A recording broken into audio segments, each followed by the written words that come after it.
It is a real honor to be with you all this evening, and I'm sorry to be talking during dinner, but also thinking about the timing and remembering that one of the primary reasons why we're here is to support the Center for Supportive Schools.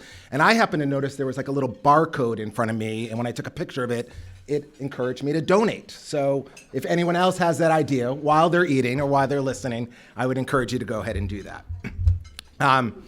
It has been an incredible honor to be with you all tonight to celebrate the great work of the Center for Supportive Schools.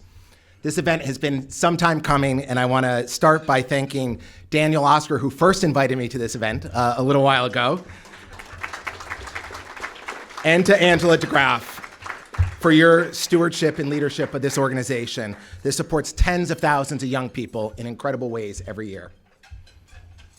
I know that the theme today has been around connections, and I couldn't think of anything more appropriate after 2 years of isolation and interrupted relationships. It's one of the reasons why there's been such incredible buzz at the dinner table, outside over cocktails. We miss seeing each other.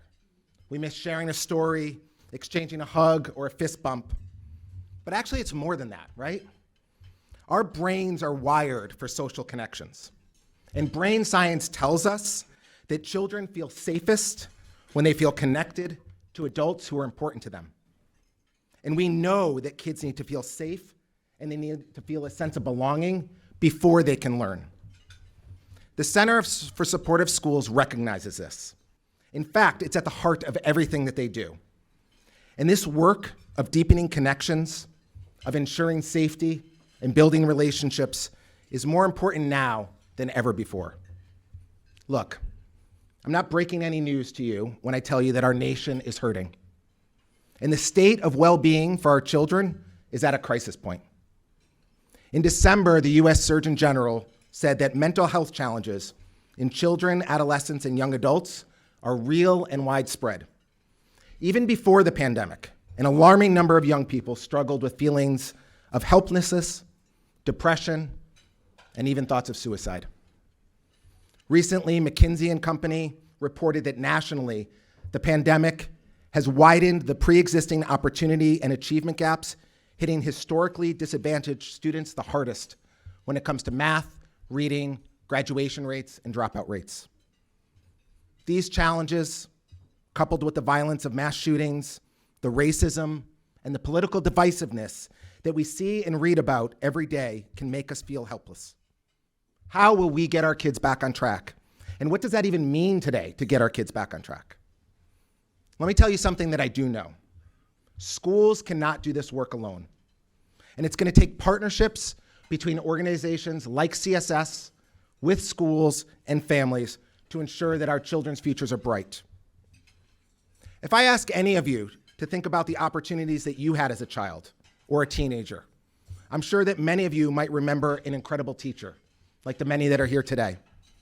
I'm equally sure that you might remember a coach, like we heard about, a mentor, an advisor, or someone else that saw something in you that you did not see in yourself.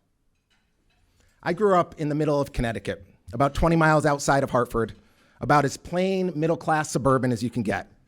And for me, it was the local YMCA. They ran a youth in government program where we all learned about how government worked.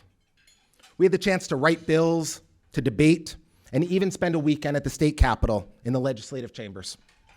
We were matched with mentors, and I learned to take risks.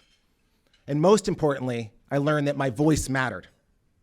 I was important, and I was connected to something.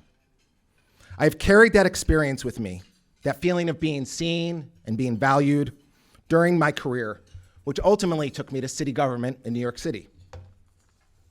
And maybe even prepared me for some of those contentious city council budget hearings that I endured through over the past 7 years. So how do we make sure more students are afforded the opportunity to find their purpose and their passion? Before just joining Robin Hood just over a year ago, as Shilpa mentioned, I was at the Department of Education supporting the city's community schools work. And that's where I had the privilege of really getting to know the team members at CSS. And I got to see their work up close. We've seen some references to the community schools work tonight in the videos and some of the stories, but I know that sometimes it could feel abstract. So let me tell you, at its simplest, community schools is about two things. One, making sure that all students can get everything they need at school. Rigorous and intellectually stimulating coursework, athletics, healthcare, social time, nutritious food, counseling, arts, I can go on and on. You name it, it needs to be there. Think of a prestigious boarding school. I think Lawrenceville is just down the street.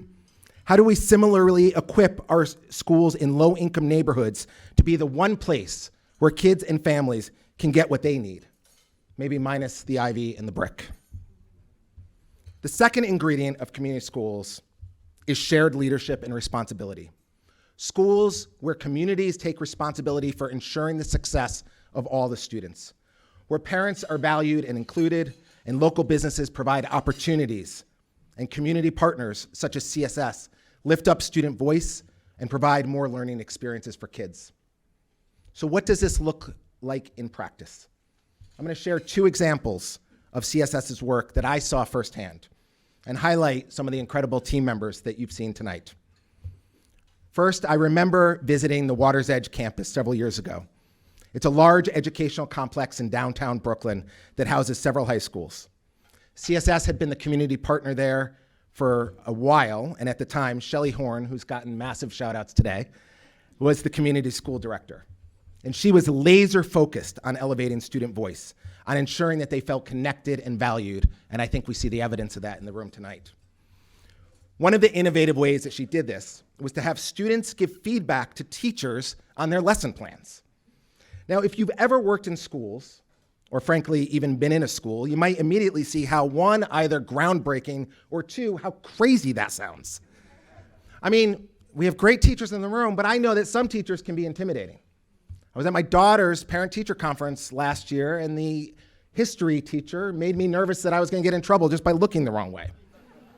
On top of that, inviting teenagers to share their real feelings and reactions to a lesson plan directly to the teacher sounds like it could be a viral TikTok. Look, it takes courage, vulnerability, and trust for anyone to open up to feedback. But Shelley and the team at CSS laid the groundwork for all of this, working with the principal and the teachers, giving guidance and training to the students on what appropriate feedback looked like, and she created something powerful. Students on that campus knew their opinions mattered.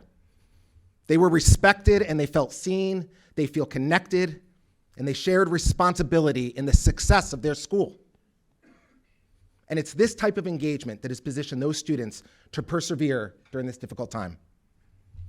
A second example is in the Bronx, at Fordham Leadership Academy, where Shilpa, who's been one of our talented MCs tonight, and Principal Fiorella Cabrejos, who we saw in the video, implemented peer group connections, where older students were taking the responsibility of upholding core values for the school, and younger students learned basic self-management skills while forming positive relationships with their older peers.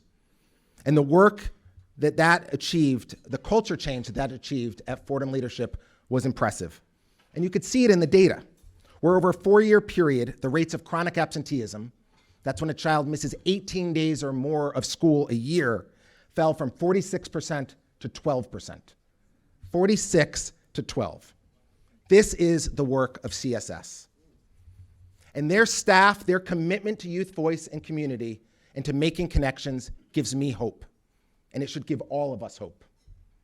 So as I close, I want to share one more thing.